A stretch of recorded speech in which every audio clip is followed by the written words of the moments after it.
Finally Swargadwari बाबाको दर्शन गर्न आइयो। हजुरहरूले पनि है भिडियोबाट दर्शन गर्नुहोस्।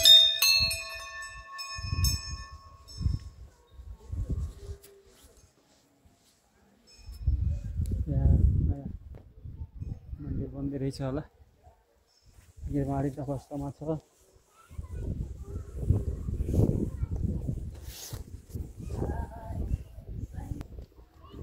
यो फुलबारी, यो स्कुल, यो मेन गर्भगृह मन्दिर।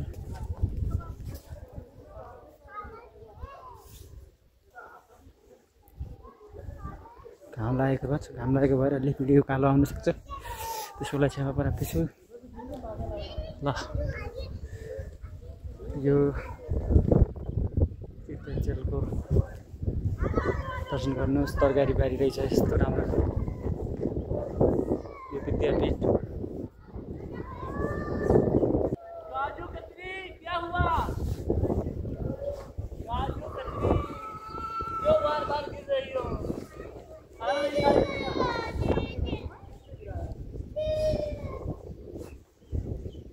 मेरो सानैदेखि बचपनदेखि मेरो सपना थियो, आज सपना मेरो पुरा भएको छ। मन प्रसन्न भएको छ यहाँ आउन पाउँदा। शिला, विशाल शिला हुँदो रहेछ।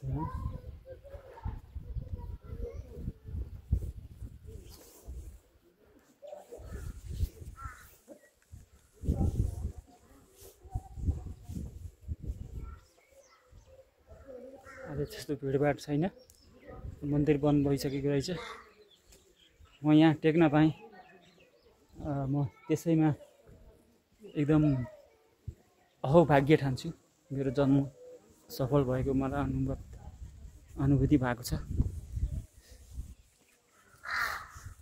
अब हामी गौशालातिर जान्छौँ। धेरै समय छैन मलाई,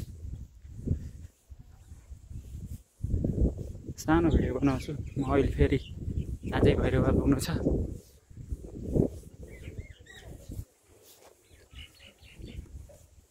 सब भगवानको कृपा हो। हामीले सोच्ने मात्रै हो, आँट्ने मात्रै हो, पुर्याउने सबै भगवानले हो। भगवानलाई साँचो मनले हामीले कल्पना गरियो भने उहाँले सकेसम्म पुर्याउनुहुन्छ। ल गाई माताको पनि दर्शन गर्नुहोस् गौशालाको।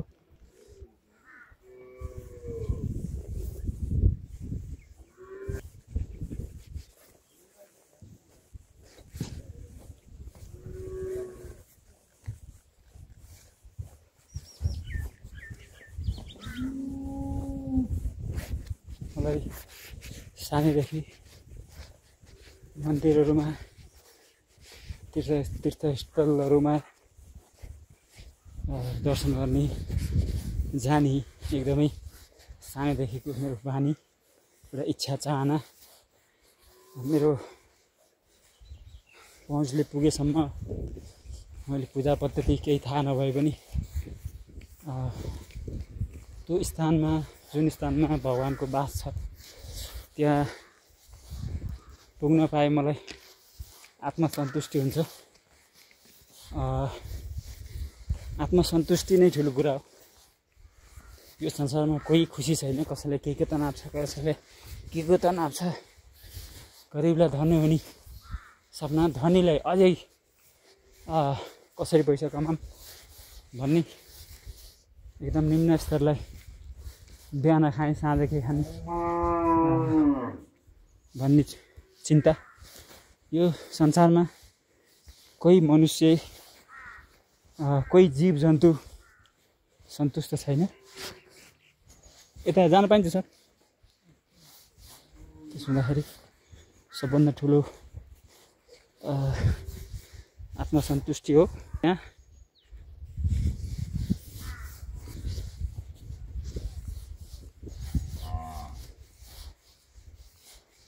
आउनुहोस्, दुःख सुख धन पैसा भन्ने कुरा जिन्दगीभरि कमाउने हो। हल्का दर्शन गरियो भने एउटा आत्मसन्तुष्टि प्राप्त हुने मैले महसुस गरेको छु।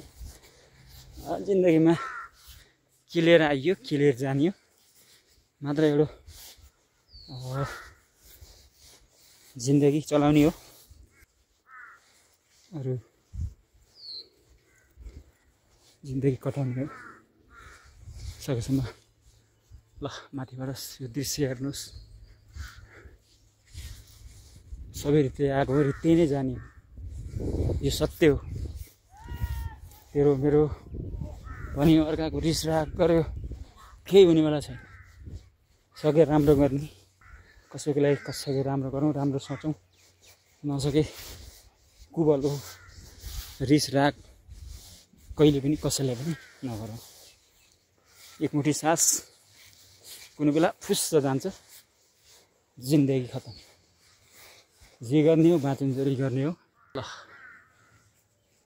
स्वर्गद्वारीको यो श्री स्वर्गद्वारी तपोभूमि अखण्ड महायज्ञ यो पनि पढ्नुहोस्। मैले फोटोमा भिडियोमा देख्न पाएँ, मन असाध्यै खुसी भएको छ।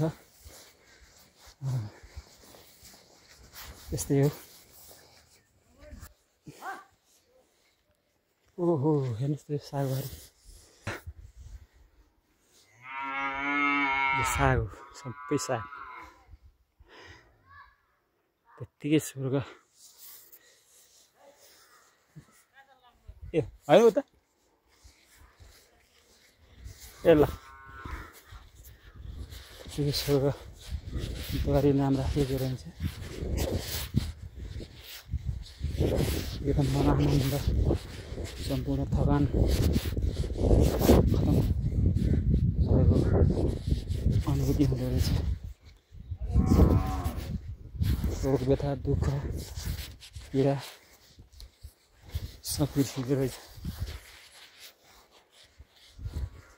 हजुरहरू पनि एकपटक अवश्य आउनुहोस्, दर्शन गर्नुहोस्, आफ्नो मनलाई आनन्द गर्नुहोस्, आफ्नो जन्म सफल पार्नुहोस् भन्न चाहिँ